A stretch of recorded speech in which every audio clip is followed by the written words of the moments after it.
ಕನ್ನಡ ನಾಡು ಸೇರಿದಂತೆ ದೇಶ ವಿದೇಶಗಳಲ್ಲಿ 6-7 ದಶಕಗಳಿಂದ ಪ್ರತಿ ನಿತ್ಯವೂ ಪ್ರವಚನವನ್ನೇ ಉಸಿರಾಗಿಸಿಕೊಂಡಿರುವ ವಿಜಯಪುರ ಜ್ಞಾನ ಯೋಗಾಶ್ರಮದ ಸಿದ್ದೇಶ್ವರ ಸ್ವಾಮೀಜಿ ಅವರ ಬದುಕು ಅತ್ಯಂತ ಸರಳವಾದುದು.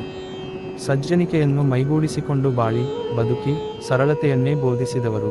ಶ್ರೀಗಳು ವಿಜಯಪುರದ ಆಶ್ರಮದಲ್ಲೇ ಇರಲಿ ಅಥವಾ ಪ್ರವಚನ ನೀಡಲು ನಾಡಿನ ಯಾವುದೇ ನಗರ, ಪಟ್ಟಣ, ಹಳ್ಳಿಗೆ ಹೋಗಲಿ, ಅಲ್ಲಿಯೂ ಸಹ ತಮ್ಮ ಸರಳ ಜೀವನಕ್ಕೆ ಸೀಮಿತರಾಗಿದ್ದರು.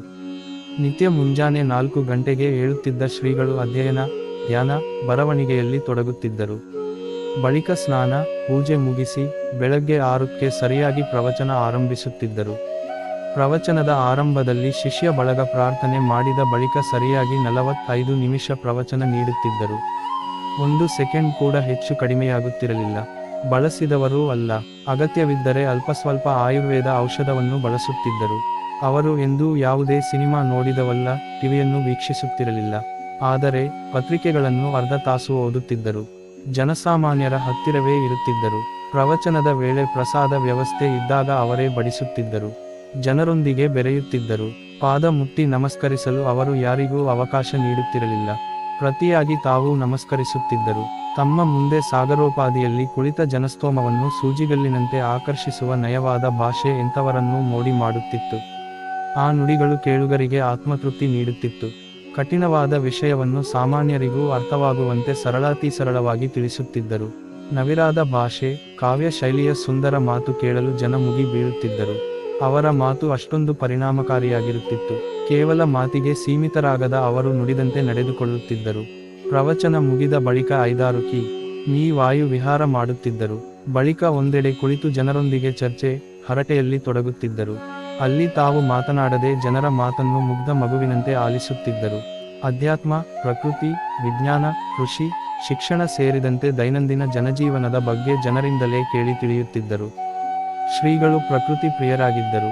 ಹೀಗಾಗಿಯೇ ಆಶ್ರಮ ಗಿಡಮರಗಳು ಹಚ್ಚ ಹಸಿರಿನಿಂದ ಕೂಡಿದೆ. ಅಲ್ಲಿ ಸದಾಕಾಲ ಪಕ್ಷಿಗಳ ಚಿಲಿಪಿಲಿ ನಿನಾದ ಅನುರಣಿಸುತ್ತದೆ. ಪ್ರಕೃತಿಗೆ ಧಕ್ಕೆಯಾಗಬಾರದು ಎಂದು ಬಲವಾಗಿ ಪ್ರತಿಪಾದಿಸಿದ್ದರು ಶ್ರೀಗಳು. ಪ್ರಕೃತಿಯನ್ನು ಕೆಡಿಸಬೇಡಿ ಎನ್ನುತ್ತಿದ್ದರು. ಆಶ್ರಮ ಆವರಣದಲ್ಲಿ ಮೈಚಾಚಿಕೊಂಡಿರುವ ಬೃಹದಾಕಾರದ ಆಲದ ಮರದ ಇಳಿಬಿದ್ದ ಕೊಂಬೆಗಳನ್ನು ಕತ್ತರಿಸಲು ಮುಂದಾದಾಗ ಶ್ರೀಗಳು ತಡೆದು, ಇಳಿಬಿದ್ದ ಕೊಂಬೆಗಳಿಗೆ ಕಂಬವನ್ನು ನಿಲ್ಲಿಸಿ ಆಶ್ರಯ ಒದಗಿಸಿರುವುದನ್ನು ಈಗಲೂ ಕಾಣಬಹುದು. ಗಿಡಗಳಲ್ಲಿ ಅರಳಿರುವ ಹೂಗಳನ್ನು ಅವರು ಕೀಳಲು ಬಿಡುತ್ತಿರಲಿಲ್ಲ. ಬಹಳಷ್ಟು ಹೂವನ್ನು ಬಳಸದೆ ಒಂದೇ ಹೂವನ್ನು ದೇವರಿಗೆ ಅರ್ಪಿಸಿ ಪೂಜೆ ಸಲ್ಲಿಸುತ್ತಿದ್ದರು. ಪ್ರಕೃತಿ, ಪ್ರಾಣಿಗಳನ್ನು ಅವರು ಪ್ರೀತಿಸುತ್ತಿದ್ದರು. ಬಿಡುವಿದ್ದಾಗ ಮಧ್ಯಾಹ್ನ ಅಲ್ಪ ವಿಶ್ರಾಂತಿ, ಬಳಿಕ ಮತ್ತೆ ಅಧ್ಯಯನದಲ್ಲಿ ತೊಡಗುತ್ತಿದ್ದರು. ಸಂಜೆ ಕೆಲ ಹೊತ್ತು ಸಂಗೀತ ಆಲಿಸುತ್ತಿದ್ದರು. ಶಹನಾಯ್, ಜಲತರಂಗ, ಕೊಳಲು ವಾದನ ಅವರಿಗೆ ಇಷ್ಟ. ಭಕ್ತಿ, ಭಜನೆ, ಶಿವಶರಣರ ವಚನಗಳು, ಶ್ಲೋಕಗಳನ್ನು ಆಲಿಸುತ್ತಿದ್ದರು. ಪ್ರತಿ ರಾತ್ರಿ 10 ಗಂಟೆ ಒಳಗಾಗಿ ಮಲಗುತ್ತಿದ್ದರು.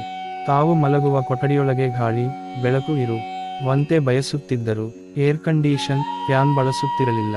ಪ್ರತಿ ಭಾನುವಾರ ಸಂಜೆ 6ರಿಂದ 7ರವರೆಗೆ ಇಂಗ್ಲಿಷ್ನಲ್ಲಿ ಮಾತನಾಡುತ್ತಿದ್ದರು. ಭಾರತೀಯ ತತ್ವಜ್ಞಾನ, ವೇದ ಉಪನಿಷತ್ ಬಗ್ಗೆ ಮಾತನಾಡುತ್ತಿದ್ದರು. ಸದಾಕಾಲ ಶ್ವೇತ ವಸ್ತ್ರಾಧಾರಿಯಾಗಿರುತ್ತಿದ್ದರು. ಸಾದಾ ನಿಲುವಂಗಿ, ಆ ಅಂಗಿಗೆ ಜೇಬು ಇರುತ್ತಿರಲಿಲ್ಲ. ಅದು 2 ಜೋಡಿ ವಸ್ತ್ರಗಳಿರುತ್ತಿದ್ದವು. ಸ್ವಲ್ಪ ಹರಿದಿದ್ದರೂ ತೊಡುತ್ತಿದ್ದರು. ತಾವೇ ಹೊಲಿಗೆ ಹಾಕಿಕೊಳ್ಳುತ್ತಿದ್ದರು. ಒಂದು ದಿನ ಹೀಗೆ ಹರಿದ ಅಂಗಿಯನ್ನು ನೋಡಿದ ಭಕ್ತರೊಬ್ಬರು ಹೊಸ ವಸ್ತ್ರ ತಂದುಕೊಡುವುದಾಗಿ ಹೇಳಿದಾಗ, ಬೇಡ, ಅಂಗಿ ಒಂದು ಕಡೆ ಹರಿದರೇನಂತೆ, ಉಳಿದೆಡೆ ಚೆನ್ನಾಗಿದೆ. ಹರಿದ ಕಡೆ ಏಕೆ ನೋಡುತ್ತೀರಿ, ಉಳಿದೆಡೆ ಚೆನ್ನಾಗಿದೆ ಅಲ್ಲಿ ನೋಡಿ ಎಂದು ಹೇಳಿದರು. ಶ್ರೀಗಳು ಮಿತ ಆಹಾರಿಯಾಗಿದ್ದರು. ಉಪ್ಪು ಖಾರವಿಲ್ಲದ ಸಪ್ಪೆ ಆಹಾರ ಸೇವಿಸುತ್ತಿದ್ದರು. ಒಂದು ರೊಟ್ಟಿಯನ್ನು 4 ಭಾಗ ಮಾಡಿ ಅದರಲ್ಲಿ 1/4 ಭಾಗ ಮಾತ್ರ ಸೇವಿಸುತ್ತಿದ್ದರು. ಅಷ್ಟೇ ಅಲ್ಲ, ಅವರು ಸ್ನಾನಕ್ಕೆ ರಾಸಾಯನಿಕ ಯುಕ್ತ ಸೋಪನ್ನು ಬಳಸುತ್ತಿರಲಿಲ್ಲ. ಎಣ್ಣೆಯನ್ನು ಹಚ್ಚಿಕೊಂಡು ಅಭ್ಯಂಜನ ಸ್ನಾನ ಮಾಡುತ್ತಿದ್ದರು. ಅವರಿಗೆ ಕಾಯಿಲೆಗಳು ಅಷ್ಟಾಗಿ ಎಂದೂ ಬಾಧಿಸಲಿಲ್ಲ. ಹೀಗಾಗಿ ಆಸ್ಪತ್ರೆ ಸಮೀಪ ಸುಳಿದವರಲ್ಲ, ಔಷಧ ಬಳಸಿದವರೂ ಅಲ್ಲ. ಅಗತ್ಯವಿದ್ದರೆ ಅಲ್ಪಸ್ವಲ್ಪ ಆಯುರ್ವೇದ ಔಷಧವನ್ನು ಬಳಸುತ್ತಿದ್ದರು. ಯಾವುದೇ ವ್ಯವಹಾರವನ್ನು ಅವರು ಎಂದೂ ಮಾಡುತ್ತಿರಲಿಲ್ಲ. ಕೈಯಲ್ಲಿ ಎಂದೂ ಹಣವನ್ನೇ ಮುಟ್ಟಲಿಲ್ಲ. ಅಷ್ಟೊಂದು ಸರಳತೆಯ ಮೂರ್ತಿವೆತ್ತವರು ಸಿದ್ದೇಶ್ವರ ಶ್ರೀ